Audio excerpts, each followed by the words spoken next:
G'day, thanks for joining me.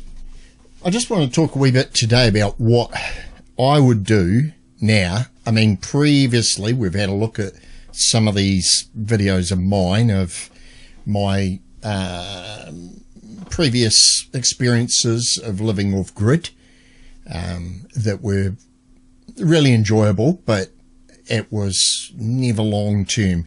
So what I want to look at today is what I'd do, you know, if it was me, a single person, or maybe you and your partner. Don't really think this is a good example for a family, but what I would do, in this day and age, if you were going to, on a budget, do something off grid, I would be going for something like this, a motorhome, fully kitted out with a fridge, freezer, sink and stove. We're talking gas stove and solar panels, so an inverter, which is something that transfers the stored battery power to usable power. It's called an inverter. You can also get inverter chargers, but something like this is sort of typical of something that's available. You know, if you have a look on Trade Me, I just had a look right now. Here's a 1985 Toyota Coaster bus motorhome. Fitted out. You know, you've got your kitchen sink, water, rain, grey water, a stove. And also some of them have got composting toilets. That first one did. This one, I had a quick look, has got water by the looks of it. But you know, you got a stove, you got the sink, you got a gas hob there. What more could you want? If you're a single person, fridge, freezer, there we are, water shower. I mean, you can get better showers in some of them. But really, if you think about it, if you're a single person, what more could you actually want? How many things do you really need? You could park this up if you had enough money for a small section. You park it up on the section. You know, it's the options are endless.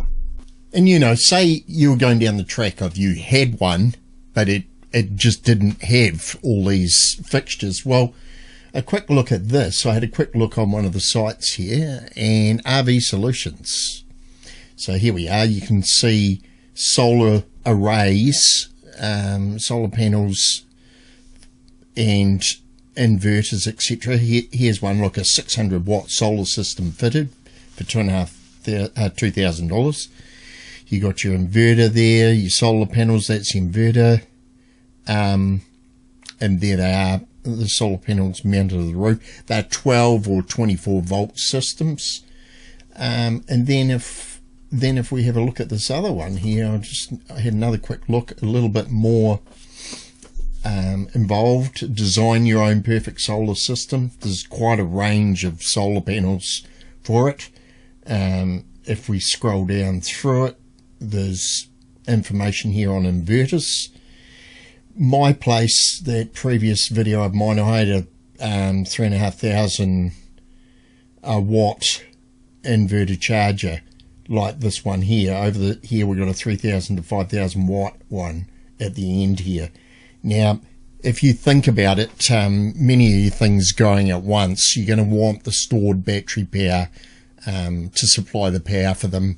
You might have a small TV going, your laptop with some lights on, and the stove, the fridge ticking away, all those bits and pieces. I would get involved in looking right into it from the word go, because you need the knowledge to know, if you're designing and fitting a system like this, you need to understand how much capacity you're going to need, and where you might store your batteries in the RV or in a bus or whatever it is you're fitting out. So and if you didn't have any land, there is places around like this. Coes Ford here near where we are in Rolleston. It's not that far away. It says that there's 28 days camping permitted free, and beyond that, you know, you got to move on.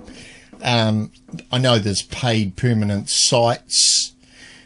There's anywhere, provided you had a way of working out how to store rainwater, or if you had to, you could buy water. But pretty much you could set yourself up with this kind of a system to be quite self-sufficient as far as power and composting toilet water, if you had a system of catching that.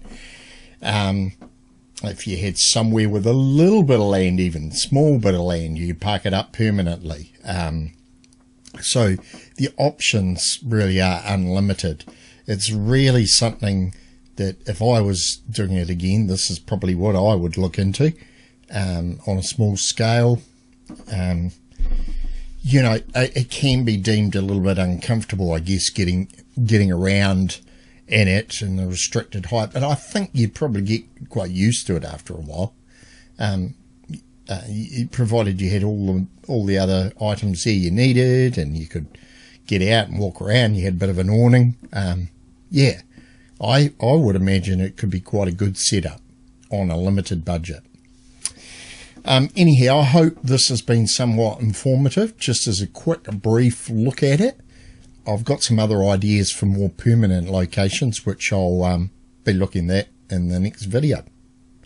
Anyhow, thank you for joining me. Hope you enjoyed it.